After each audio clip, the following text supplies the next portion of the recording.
ഇന്നലെ കേന്ദ്ര സഹമന്ത്രി സുരേഷ് ഗോപി ഒരു പത്രസമ്മേളനം വിളിച്ചു. എല്ലാവരും കണ്ടിട്ടുണ്ടാവും, കേട്ടിട്ടുണ്ടാവും.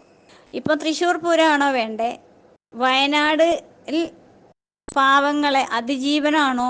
അവർക്ക് വേണ്ടി എങ്ങനെ ജീവിപ്പിക്കാം, അവരെ എങ്ങനെ ജീവിപ്പിക്കാം, അവരെ എങ്ങനെ ഇനി തലോടാം?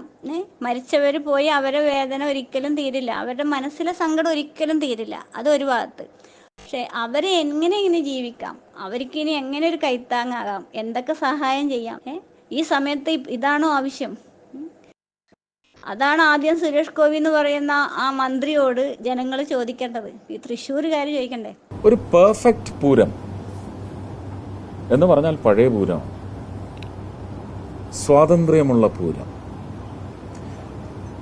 ഇതിന്റെ ആസ്വാദകർക്ക്, ഇതിന്റെ പ്രേമികൾക്ക് അനുവദനീയമായ സ്വാതന്ത്ര്യമുള്ള, അപകടരഹിതമായ സ്വാതന്ത്ര്യമുള്ള ഒരു പൂരം, അതിൻ്റെ പുനഃസ്ഥാപനം എന്ന് തന്നെ വിചാരിച്ചോളൂ. പക്ഷെ അത് നവസ്ഥാപനമായിരിക്കും. തൃശ്ശൂർകാരോട് എനിക്കൊന്നേ പറയാനുള്ളൂ, തൃശ്ശൂർകാരെ നിങ്ങൾ മനസ്സിലാക്കണം. പാർട്ടി നോക്കി പിണറായി പറയുന്ന കേട്ടിട്ട് മറ്റവനെ ജയിപ്പിക്കാൻ പോയാൽ നിങ്ങളുടെ അവസ്ഥ ഇങ്ങനെയായിരിക്കും. ഇനി എന്നെ പിടിച്ച് പിണറായിയും സുരേഷ് ഗോപിയും പിടിച്ച് ജയിലിലിടുവോ? അത് ഇടട്ടെ. എൻ്റെ കൊച്ചിന് നിങ്ങൾ ഭക്ഷണം കൊടുക്കണേ, ചെറിയ കൊച്ച. ഇന്നലെ കേന്ദ്ര സഹമന്ത്രി സുരേഷ് ഗോപി ഒരു പത്രസമ്മേളനം വിളിച്ചു. എല്ലാവരും കണ്ടിട്ടുണ്ടാവും, കേട്ടിട്ടുണ്ടാവും. തൃശ്ശൂർ പൂരം ഇനി എങ്ങനെ നടത്താം, എങ്ങനെയാണ് ഉല്ലസിക്കാം, സന്തോഷം കൊടുക്കാം ജനങ്ങൾക്ക്, ഇതൊക്കെയായിരുന്നു. ഇപ്പോൾ തൃശ്ശൂർ ഇനി അതിനെ കൊണ്ട് സന്തോഷിപ്പിക്കാനാണ് സുരേഷ് ഗോപിയുടെ നീക്കം. സത്യത്തിൽ ഈ സുരേഷ് ഗോപിയുടെ മനസ്സെന്ന് പറയുന്നൊരു സംഭവമില്ലേ, ഒരു സാധനം, ഒരു മാംസം ഇല്ലേ, ഒരു ഹൃദയം ഇടിക്കുന്നൊരു സാധനം ഉണ്ടെങ്കിൽ അയാൾ ചിന്തിക്കില്ലേ? ഇപ്പോൾ തൃശ്ശൂർ പൂരം എത്രയോ മാസം ഉണ്ട് അത്ര ഇനി നടക്കാൻ ഡേറ്റ് ഉണ്ട്. ഇപ്പോൾ തൃശ്ശൂർ പൂരമാണോ വേണ്ടേ? വയനാടിൽ പാവങ്ങളെ അതിജീവനാണോ? അവർക്ക് വേണ്ടി എങ്ങനെ ജീവിപ്പിക്കാം, അവരെ എങ്ങനെ ജീവിപ്പിക്കാം, അവരെ എങ്ങനെ ഇനി തലോടാം? മരിച്ചവർ പോയി അവരുടെ വേദന ഒരിക്കലും തീരില്ല, അവരുടെ മനസ്സിലെ സങ്കടം ഒരിക്കലും തീരില്ല, അതൊരു ഭാഗത്ത്. ആരൊക്കെ എന്തൊക്കെ കൊടുത്താലും അവരുടെ വേദന തന്നെയാണ്. അത് അവരുടെ ജീവിക്കുന്നവരുടെ മരണം വരെ അതുണ്ടാവാം. പക്ഷെ അവരെ എങ്ങനെ ഇനി ജീവിക്കാം, അവർക്ക് ഇനി എങ്ങനെ ഒരു കൈത്താങ്ങാകാം, എന്തൊക്കെ സഹായം ചെയ്യാം, ഇതിനൊക്കെയല്ലേ ഒരു പത്രസമ്മേളനം വേണ്ടേ? അല്ലേ, അതിനൊക്കെയല്ലേ ചെയ്യണ്ടേ? ഈ സമയത്ത് ഇതാണോ ആവശ്യം? അതാണ് ആദ്യം സുരേഷ് ഗോപി എന്ന് പറയുന്ന ആ മന്ത്രിയോട് ജനങ്ങൾ ചോദിക്കേണ്ടത്, ഈ തൃശ്ശൂരുകാർ ചോദിക്കണ്ടേ. ഞങ്ങൾക്ക് പൂരം ഇപ്പം ആരും നടത്തിയില്ലെങ്കിലും പൂരം അവിടെ കിടക്കും, ദൈവം അവിടെ ഉണ്ടാവാം. ആ ദൈവങ്ങൾക്ക് പൂരം നടത്തിയില്ലെങ്കിൽ സാരില്ല, മനുഷ്യൻ നന്നാവണം, അതാണ് ദൈവങ്ങൾ ആഗ്രഹം. മനുഷ്യൻ എങ്ങനെയുള്ളവനാണ്, നന്നാവണം. അതിന് ഒരു പൂജ മതി, മനസ്സറിഞ്ഞ ഒരാൾ ചെയ്യുന്ന പൂജ മതി ഒരു ദൈവത്തിന് അവിടെ കുടികൊള്ളാൻ. അല്ലാണ്ട് കുറേ കൊട്ടും പാട്ടും കേട്ട് ഒരു നാട് മൊത്തം കരയുമ്പം ഇപ്പുറം നടന്ന് പൊട്ടിച്ചിരിക്കുന്നതല്ല ഒരു ദൈവത്തിൻ്റെ ആഗ്രഹം. അതൊരു ദൈവവും ഇഷ്ടപ്പെടില്ല. അങ്ങനെ ചെയ്യുന്നവനെ ദൈവം ഓടിക്കുകയുള്ളൂ. അതൊരു കാര്യം. ഒരുത്തന് വേണ്ടി ഒരു ലോകം അവസാനിക്കുന്നില്ലൊരു സത്യമുണ്ട്, അതൊക്കെ നടന്നുകൊണ്ടിരിക്കുന്നുണ്ട്. ഒരുത്തന് വേണ്ടി ഒരു ലോകം അവസാനിക്കും എന്നൊരു സത്യമുണ്ട്, അത് സത്യമാണ്, ദൈവവചനാണ്, അത് സത്യമാണ്, അത് നടക്കുകയും ചെയ്യും. പിന്നെ ഈ സുരേഷ് ഗോപി എന്ന് പറയുന്ന എംപിക്ക് ഇപ്പം തൃശ്ശൂർ പൂരം നടത്താൻ വേണ്ടി വലിയ ഷോ നടത്താൻ പോയി. ഈ ഷോ നടത്തുന്നിടത്തൊക്കെ ഈ നന്മമാരെന്ന് പറഞ്ഞ് നടക്കുന്നുണ്ട് ഇയാൾ. പക്ഷെ പാവങ്ങൾ കരഞ്ഞ് സാറേ സാറേ സാറേ എന്ന് വിളിച്ചിട്ട് പിറകെ പോകുമ്പം പോട പട്ടികളെന്ന് പറഞ്ഞിട്ട് വേഗം കയറി കാറിൽ കയറുന്നുണ്ട്. എന്നിട്ട് പറയുന്നുണ്ട് അവരെ കണ്ണീര് കാണാണ്ട്, അവരെ കയ്യിലുള്ളൊരു പേപ്പർ വാങ്ങാണ്ട്, അവരുടെ കയ്യിൽ അവർ പറയുന്ന വേദന കേൾക്കാണ്ട്. ഈ മന്ത്രി പറയുന്ന കേട്ടില്ലേ ജനങ്ങൾ? ഈ ലോകം മൊത്തം ഇല്ലേ ജനങ്ങൾ കേൾക്കുന്നുണ്ടല്ലേ? അയ്യോ എൻ്റെ കയ്യിലൊന്നും തരണ്ട, അതൊക്കെ അതൊക്കെ അതൊക്കെ അവിടെ ജില്ലാ സെക്രട്ടറിമാരുണ്ട്, അവർക്ക് കൊടുക്കൂ, എൻ്റെ കയ്യിലൊന്നും തരണ്ട. പൂരം നടത്താൻ ജില്ലാ സെക്രട്ടറിമാരില്ലേ സുരേഷ് ഗോപി? അപ്പം MP പൂരം നടത്താൻ മാത്രം മതിയോ MP? പാവങ്ങളെ സഹായിക്കാനും പാവങ്ങളെ കണ്ണീര് കേൾക്കാനും MP ഇല്ലേ? അതേ പാവങ്ങളല്ലേ താങ്കളെ ജയിപ്പിച്ചത്, അല്ലേ? അതാദ്യം ചിന്തിക്ക്. ഇങ്ങനെ വീരവാദം പറഞ്ഞ് നടന്നിട്ട് കാര്യമുണ്ടോ? ജയിക്കാൻ ഒരു പാലം കടക്കോളം നാരായണ, പിന്നെ മറ്റേത് കോരായണ. ഇതാണല്ലോ താങ്കളുടെ സ്വഭാവം. ഇതിനു മുമ്പേ കണ്ടതാണല്ലോ ജനങ്ങൾക്ക്. പക്ഷെ ജനങ്ങൾ പഠിച്ചില്ലായിരുന്നു. ഇപ്പം ജനങ്ങൾക്ക് കുറച്ച് ബുദ്ധി വന്നു തോന്നുന്നു കഴിഞ്ഞ പൂരത്തിന്. താങ്കൾക്ക് സ്ഥാനം കിട്ടാൻ ഇലക്ഷന് നിൽക്കാനൊക്കെ കളിച്ചിട്ടാകുമ്പോൾ സുരേഷ് ഗോപി കുറേ നാടകം കളിച്ചു. പിണറായി പൂരം പൊളിക്കാൻ നോക്കുന്നു എന്ന് പറഞ്ഞു. അത് സുരേഷ് ഗോപി വിജയിപ്പിച്ച് പൂരം നന്നാക്കിയത് സുരേഷ് ഗോപിയാണെന്ന് പറഞ്ഞ് കണ്ണിൽ പൊടിയിടിക്കുന്നു. എന്താ ജനങ്ങൾക്ക് മനസ്സിലായില്ലേ? സുരേഷ് ഗോപിയും പിണറായിയും തമ്മിലുള്ള അഡ്ജസ്റ്റ്മെൻറ്റ് നാടകമായിരുന്നു എന്ന്. ഇതൊക്കെ ആർക്കും മനസ്സിലാവാത്ത 1-ാം ക്ലാസ്സിൽ പഠിക്കുന്ന കുറച്ച് ബുദ്ധിയില്ല കുഞ്ഞുങ്ങൾക്ക് പോലും മനസ്സിലായി. പക്ഷെ തൃശ്ശൂർകാർക്ക് മനസ്സിലായില്ല. അതിൻ്റെ ഭവിഷ്യത്ത് ഇപ്പോൾ അനുഭവിക്കുന്നു, ഇനിയും അനുഭവിച്ചുകൊണ്ടിരിക്കും. ബുദ്ധിയില്ലേ തൃശ്ശൂരുകാർക്ക്? അവരനുഭവിച്ചുകൊണ്ടിരിക്കും. മനസ്സിലായ? അതാണ് സത്യം. പക്ഷേ ഒരു ദിവസം ദൈവം ഇറങ്ങും, അത് വേറൊരു സംഭവം. പോട്ടെ, അത് ഇറങ്ങുമ്പോഴല്ലേ. എന്താ കരുവന്നൂർ കരുവന്നൂർ ബാങ്കിൻ്റെ കുറേ കളി കളിച്ചു സുരേഷ് ഗോപി.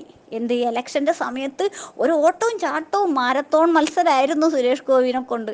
അപ്പം പാവങ്ങൾ വിചാരിച്ചു, അയ്യോ ഞങ്ങളെ സുരേഷ് ഗോപി ഞങ്ങളതാ ദൈവപുത്രൻ വന്നു ഭൂമിയിലേക്ക് വന്നു എന്ന് വിചാരിച്ചിരുന്നു.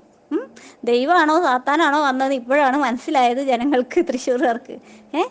അങ്ങ് പിണറായിനുണ്ടാക്കും, മറ്റവനുണ്ടാക്കും, തൃശ്ശൂരുകാരങ്ങ് രക്ഷിക്കും. എന്നിട്ട് ആരെ ഉണ്ടാക്കിയേ? പിണറായിയും സുരേഷ് ഗോപിയും തമ്മിൽ നല്ല അഡ്ജസ്റ്റ്മെൻറ്റ്. പാവം ജനങ്ങൾ ഇത് മനസ്സിലാക്കുന്നില്ല. ഇവർ കണ്ട കീരിയും പാമ്പും, പക്ഷെ ഉള്ളിൽ നല്ല അഡ്ജസ്റ്റ്മെൻറ്റാവും. എന്തൊരു ബുദ്ധി! ചോറ് തിന്നുന്നവർക്ക് മനസ്സിലാവുന്നില്ലേ എന്തൊക്കെയാണെന്ന്? ഈ പാവങ്ങളെ വയനാടിൻ്റെയും ഈ അവസ്ഥയിലും ഇതിലും കിടക്കുന്ന പാവങ്ങളെ സങ്കടം കേൾക്കുന്നില്ല. തൃശ്ശൂർ പൂരം നടത്താൻ പോകുന്നു. ഇപ്പം എന്തായി? കരുവന്നൂർ ശാഖയിൽ ഒരുത്തനെങ്കിലും പിടിച്ചിട്ടുണ്ടോ? എവിടെ പോയി? കുറേ കിലോമീറ്റർ നടന്നു കൊടിയും പിടിച്ച് സുരേഷ് ഗോപി. എന്തിനു നടന്നു? തടി കുറയ്ക്കാൻ. കാരണം രാവിലെ മോർണിംഗ് വാക്ക് കിടക്കൂല ആൾക്കാർ, അതിന് നടന്നു. കുറച്ച് എക്സസൈസ് ചെയ്തു സുരേഷ് ഗോപി. അല്ലാണ്ട് വേറെ ഒരു ഉണ്ടാക്കും ചെയ്തിട്ടില്ല. മനസ്സിലായ? ഒന്നും ചെയ്തിട്ടില്ല. കാരണം ആ ആളെ മനസ്സിൻ്റെ ഉള്ളിലും മനസാക്ഷി ഉണ്ടെങ്കിൽ അയാൾക്ക് ചെയ്തു കൂട്ടുമ്പോൾ ഒരു കാലത്തൊക്കെ നക്കി ചാവുന്നറിയില്ലേ? ഇതൊക്കെ എഴിഞ്ഞെരിഞ്ഞേ അടങ്ങുന്നറിയില്ലേ? ഒരു സാധനത്തിന് വേണ്ടി ഇന്ന് കണ്ണടച്ചാൽ തീരുന്ന ജീവിതമുള്ളൊരു മനുഷ്യൻ്റെ, ഒരു ജീവനുള്ള വസ്തുവിന്, മനസ്സിലായി? അതിനു വേണ്ടി ജനങ്ങളെ പറ്റിച്ചിട്ട് ഇങ്ങനെ ജയിച്ച് ജീവിച്ചിട്ട് എന്ത് പ്രൗഢി കാണിച്ചിട്ട് എന്ത് കാര്യം? എയറിലൂടെ ഇങ്ങനെ നടക്കൂലല്ലോ ബോഡി. മണ്ണിൻ്റെ അടിയിൽ തന്നെ പോവില്ലേ? അത് പുഴുവായി തീരും.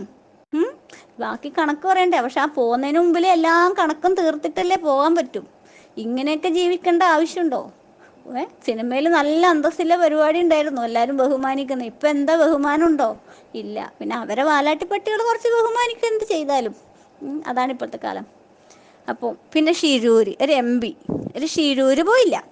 വയനാട്ടിലോ ആൾക്കാർ കളിയാക്കി വയനാട്ടിൽ പോയി. പോട്ടെ, പനി പിടിച്ച് കിടക്കുകയായിരുന്നു മന്ത്രി എന്ന് പറഞ്ഞു. ഓക്കെ, അത് സുഖമില്ലാഞ്ഞിട്ടാണ്. ഞങ്ങൾ വിശ്വസിച്ചു.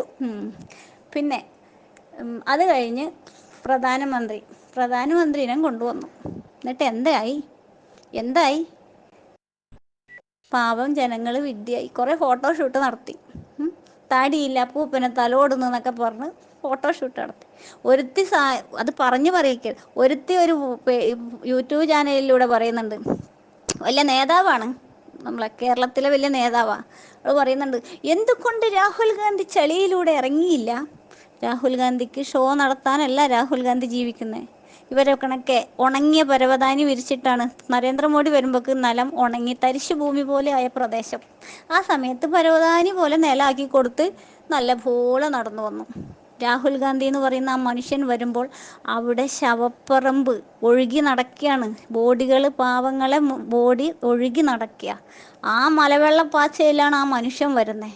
എന്തുകൊണ്ട് ഇത്രയില്ലേ നന്മമരവും മറ്റതും ആ മലവെള്ളപ്പാച്ചയിൽ വന്നില്ല? ഈ സാരിയും പൊക്കിപ്പിടിച്ച് വരുത്തി പറഞ്ഞല്ലോ. എന്താ അവള് പൊക്കിപ്പിടിച്ച് പോവാഞ്ഞേ? സാരിയും പൊക്കിപ്പിടിച്ച് രാഹുൽ ഗാന്ധി പോയില്ല എന്ന് അവളാണ്. ഈ ചളിയിലൂടെയും മഴവെള്ളപ്പാച്ചയിലാണ് അദ്ദേഹം പറഞ്ഞത്. എന്താ ഇത്രയും ആണത്തൂല്ലേ പൊക്കിപ്പിടിച്ച് നടക്കുന്നവളെ ആൾക്കാർ വരാഞ്ഞ്? മോദി വന്നത് നല്ല വെയിലുണങ്ങി തരിശു പോയി വരുന്നു പറയുമ്പോൾ റോഡൊക്കെ ക്ലീൻ ചെയ്ത് കൊടുത്തു. രാഹുൽ ഗാന്ധി വരുമ്പോൾ ഒരുത്തിനും റോഡ് ക്ലീൻ ചെയ്തിട്ടില്ല. റോഡ് തടഞ്ഞിട്ടേ ഉള്ളൂ ഓരോരു വിവരദോഷികൾ. അപ്പോൾ ഇതൊന്നും പറയുന്നതല്ല, ഒരു പാർട്ടി പറയുന്നതല്ല, തെറ്റ് ചെയ്യുന്നവൻ്റെ കാര്യം പറയുന്നു. ഇനി എനിക്ക് ഒന്നേ പറയാനുള്ളൂ, അഡ്ജസ്റ്റ്മെൻറ്റ്. സുരേഷ് ഗോപിയും പിണറായിയും കൂടി കളിക്കുന്ന അഡ്ജസ്റ്റ്മെൻറ്റാണ്. ജനങ്ങളെ നിങ്ങളത് മനസ്സിലാക്കണം. കരുവന്നൂരല്ല, ഇനി ഒരു 10 കരുവന്നൂർ വന്നാലും സുരേഷ് ഗോപി ഒന്നും ചെയ്യൂല. അത് നിങ്ങളറിഞ്ഞോ? നിങ്ങളെ കാര്യം പോക്ക്. എന്താ അറസ്റ്റ് ചെയ്യാത്തേ? ഓ, ഇലക്ഷൻ്റെ സമയത്ത് ഇതാ പിടിക്കുന്നു, ഇതാ ബോംബ് പൊട്ടുന്നു, പിടിച്ചു, ഇതാ പൊട്ടി, അടച്ചു, ജയിലിലടച്ചു, ആട്ടും കൂട്ടിലടച്ചു. ഇതൊക്കെയായിരുന്നു പരിപാടി. ഏ സത്യം ചോദിക്കട്ടെ, ഞാൻ വേറെ ഒന്നും ചോദിക്കുന്നില്ല.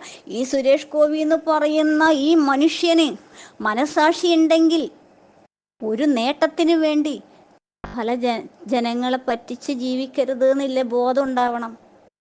അറിയോ, ഒരു നേട്ടത്തിനും കാലം നമ്മളെ കൊണ്ടുപോകും, നമ്മളും അയാളും മരിക്കും. ആ മരിക്കുമ്പോൾ ഇതൊക്കെ എണ്ണി എണ്ണി കണക്ക് ചോദിച്ചിട്ട് വേണം മരിച്ചു പോവും. അത് ഓർക്കുന്നില്ല. ഇന്ന് ഈ പൂ പോലെ എന്നും പൂ പോലെ ജീവിക്കില്ല. അതാണ് എനിക്ക് സുരേഷ് ഗോപിയോട് ചോദിക്കാനുള്ളത്. എന്നും പൂ പോലെ ജീവിക്കില്ല. ആ പൂവൊന്ന് വാടും, പിന്നെ അത് ഉണങ്ങും, പിന്നെ അത് ചീയും, എന്നിട്ടേ ഭൂമിയിൽ നിന്ന് പോകും. അതുകൊണ്ട് പ്രശസ്തിക്കും പേരിനും വേണ്ടി ജനങ്ങളെ പറ്റിച്ചിട്ടോ ഒന്നും നേടുന്ന വിജയം വിജയമല്ല. അത്രേ ഉള്ളൂ. അത് തൃശ്ശൂർക്കാർ ഇനിയെങ്ങും മനസ്സിലാക്കാം.